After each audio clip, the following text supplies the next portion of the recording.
इस वक्त एक बड़ी खबर सामने आ रही है। खबर यह है कि पुतिन ने फ्रांस के राष्ट्रपति इमैनुअल मैक्रों से परमाणु बम को लेकर बातचीत की है। ये डेली मेल की रिपोर्ट में दावा किया गया है कि पुतिन ने द्वितीय विश्व युद्ध में जापान पर गिरे बम का जिक्र किया है। रूस की तरफ से यूक्रेन युद्ध के दौरान परमाणु बम का जिक्र लगातार किया जाता रहा और अब मैक्रों से पुतिन की बातचीत में परमाणु बम के जिक्र का दावा किया गया है। और परमाणु बम को लेकर खतरा बहुत ज्यादा बढ़ गया है। आपको बता दें कि नवंबर के महीने में ही डर्टी बम से लेकर बड़े परमाणु बम की बात हो रही है। ये रिपोर्ट देखेंगे और आपको बताते हैं, आपको पता चलेगा कि यूक्रेन का युद्ध इस वक्त कैसे बहुत ही खतरनाक मोड़ पर पहुंच चुका है।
क्या नवंबर में वो होने जा रहा है जिसका खतरा पूरी दुनिया को है? क्या पुतिन पर डर्टी बम वाला इल्जाम पूरी दुनिया को जलाकर खाक कर देगा? क्या नेटो का नया परमाणु बम यूरोप में एक्टिव होगा और फिर पूरा रूस जलेगा? क्या ज़ेलेंस्की को खत्म करने की जिद पूरी दुनिया को बर्बाद कर देगी?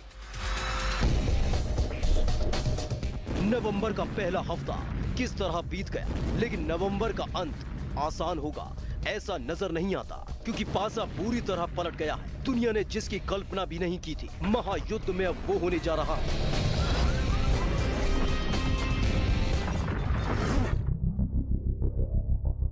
पुतिन का अगला कदम 3 बड़ी त्रासदी ला सकता है, लेकिन इसका जिम्मेदार ज़ेलेंस्की को ठहराया जा सकता है या फिर बाइडेन एक ऐसा फैसला लेने पर मजबूर होंगे जिसकी जड़ में पुतिन को पूरी तरह मिटाने की जिद है। ऐसा हम क्यों कह रहे हैं?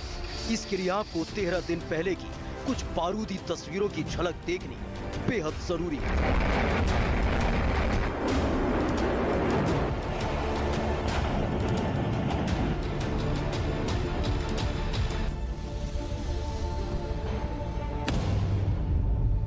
तारीख है 23 अक्टूबर 2022। यूक्रेन की जमीन पर रूस के बम कहर बनकर टूटे। मिसाइलों ने यूक्रेन की जमीन को छलनी कर दिया। गोलियों की तड़तड़ाहट से यूक्रेन के लोग कांपने लगे। इस बीच महायुद्ध में अचानक से डर्टी बम की चर्चाएं तेज हो गई। जंग में डर्टी बम वाला एंगल आने से पूरी दुनिया में डर्टी पॉलिटिक्स का जिक्र होने लगा।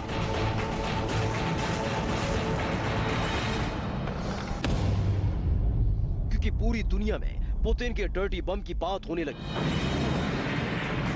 डर्टी बम वाला डर्टी गेम शुरू हो गया है और इससे होने वाली तबाही कैसी होगी, उन चंद घंटों के बाद का मंजर कैसा होगा, कितने बेगुनाहों की कब्र तैयार हो जाएगी, सब बताएंगे। लेकिन डर्टी बम की चर्चाओं के बीच ज़ेलेंस्की के पुतिन को टारगेट करने वाला ये बयान सुनिए। Ми повертаємо нормальне життя. Саме це про українців. Там, де Україна, ніколи не знищується життя. Ось там, де і куди приходить Росія, вона залишає по собі всюди масові могили, катівні, зруйновані міста, села, заміновану землю, знищену інфраструктуру, природні катастрофи. Тому अमेरिका का डर, डर्टी बम। बात निकली है तो दूर तक जाएगी। डर्टी बम की चर्चाओं से दुनिया दहल गई थी। इस बम का जिक्र अमेरिका की जुबान पर भी था, क्योंकि अमेरिका डर्टी बम के अंजाम को बेहतर तरीके से समझते हैं। Certainly be another example of President Putin's brutality if he were to use a so-called dirty bomb, there would be consequences for Russia, whether it uses a dirty bomb or a nuclear bomb. We've been very clear on that.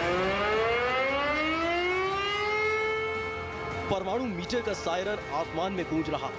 खतरा Ukraine पर भी है, France पर भी है, Britain पर भी है और अमेरिका के साथ तो रूस का आंकड़ा पहले से ही 36 का है। न्यूक्लियर मीटर में सुई अलर्ट मोड का इशारा कर रही थी, लेकिन खतरे का अंदेशा बता रही है। लाल बटन की चमक तेज होती जा रही है।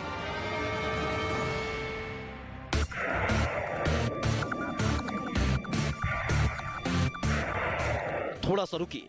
न्यूक्लियर प्रहार का अंदेशा जताने वाली सुई 7 दिन पहले क्या संकेत दे रही थी, उसे भी जानना जरूरी है। तारीख है 28 अक्टूबर 2022। बाइडन के एटम बम से खलबली। महायुद्ध के बीच में न्यूक्लियर अटैक की सुगबुगाहट तेज हो गई थी। बाइडन सरकार ने फैसला किया है कि सबसे बुरी स्थिति के लिए तैयार रहते हुए दर्जनों हथियार हफ्ते भर में नेटो के प्रमुख ठिकानों पर भेजे जाएंगे। इन नए हथियारों में विध्वंस फैलाने वाले B61-12 थर्मोन्यूक्लियर बम हैं, जिन्हें अब तक का सबसे खतरनाक परमाणु उपकरण माना जाता है। रक्षा विशेषज्ञों के मुताबिक इसकी क्षमता 50,000 टन से 300 टन TNT के बीच कंट्रोल की जा सकती है। इसे अब तक का सबसे सटीक हथियार माना जाता है। पेंटागन के प्रवक्ता ब्रिगेडियर जनरल पैट्रिक राइटर के मुताबिक पुराने हथियारों को जिम्मेदारी के साथ नए हथियारों से बदला जा रहा है। यह अपग्रेड सालों से जारी है। अपग्रेड यूक्रेन युद्ध से जुड़ा नहीं है। इन दावों का समर्थन करते हुए अमेरिका के रक्षा मंत्री लॉयड ऑस्टिन ने कहा कि अमेरिका के पास पूर्वी क्षेत्रों में शक्ति प्रदर्शन का कोई कारण नहीं है, क्योंकि पुतिन को हमारी ताकत का अंदाजा है।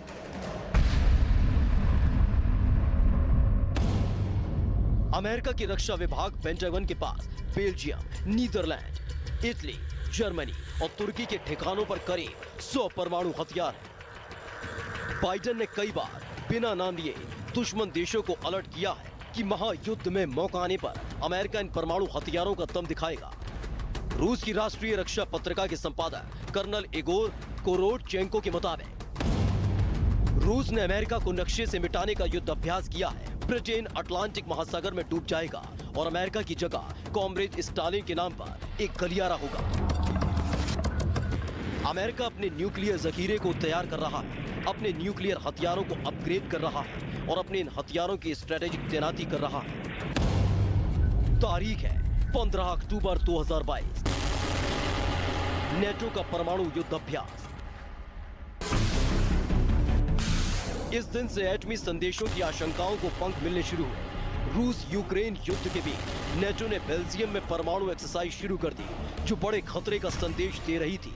इशारा यह था कि अगर पुतिन परमाणु हथियारों की तैयारी में है, तो नेटो ने भी अपने परमाणु ब्रह्मास्त्र के दुश्मन को नेस्तनाबूद करने की पूरी तैयारी कर ली।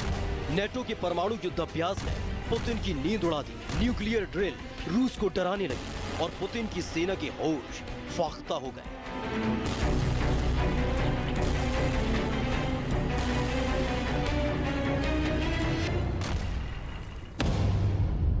कयास लगाई जाने लगी कि महायुद्ध में अब रूस और नेटो देशों के बीच परमाणु प्रहार को लेकर टक्कर देखने को मिल सकती है। यूरोप में रिहर्सल हुआ। अमेरिका ने अपने सबसे घातक परमाणु बम गिराने में माहिर B-52 न्यूक्लियर बॉम्बर को उड़ाकर पुतिन के माथे पर शिकल ला दी। यह अमेरिका का बहुत ही खतरनाक न्यूक्लियर बॉम्बर है। जंग के बीच में परमाणु ड्रिल पुतिन एंड कंपनी को रूस के सामने मजबूत दिखाने की कोशिश थी। इसलिए ही नेटो ने रूसी एटमी पावर की परख करने के लिए आसमान में सबसे घातक हथियारों की धमक दिखाई। दुनिया का काल समझे जाने वाले B-52 बॉम्बर को भी इस ड्रिल का हिस्सा बनाया गया।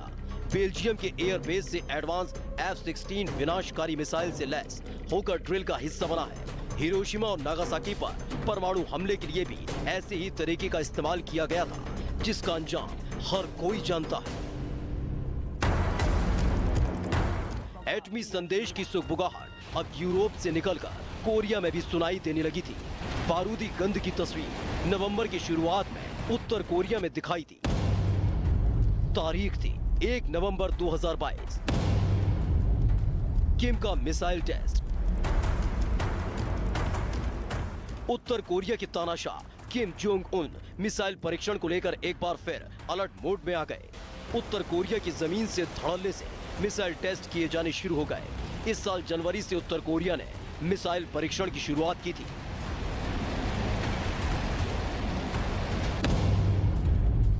साल की शुरुआत से अब तक उत्तर कोरिया 28 बार मिसाइल टेस्ट कर चुका है। 71 से ज्यादा मिसाइलें दाग चुका है। पिछले हफ्ते किम जोंग उन की मौजूदगी में एक साथ 23 मिसाइलें दागी गई थी। किम के सत्ता में आने के बाद से ऐसा पहली बार देखने को मिला।